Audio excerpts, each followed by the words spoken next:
L'honorable député de Mégantic-l'Érable. Aujourd'hui, la coûteuse coalition Bloc libéral aura l'occasion de voter sur une motion conservatrice pour annuler l'augmentation de la taxe carbone du 1er avril. Il y a 800 000 Québécois qui font la file dans les banques alimentaires chaque mois et le Bloc et les libéraux pensent que c'est une bonne idée d'augmenter les taxes. Pire encore, les députés bloquistes veulent radicalement augmenter la taxe carbone qui a des conséquences directes sur le coût de l'épicerie au Québec.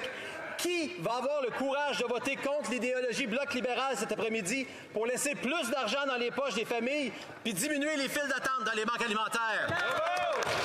L'honorable ministre de l'Environnement et des Changements climatiques.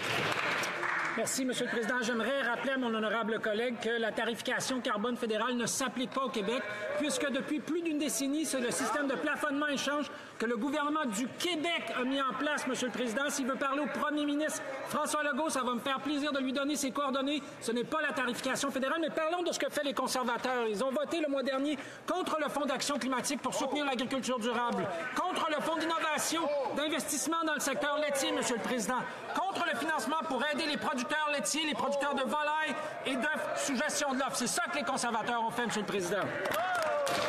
L'honorable député de Mégantic-l'Érable. Ils sont bons là-dedans, M. le Président. Essayer de détourner l'attention pour mieux diviser, faire oublier leur bilan désastreux qui conduit 2 millions de personnes par mois dans les banques alimentaires. Peut bien rire tout le monde, M. le Président, mais c'est pas drôle quand il y a 2 millions de Canadiens qui sont obligés d'aller dans les banques alimentaires à chaque mois parce qu'ils sont plus capables de payer leur épicerie, M. le Président.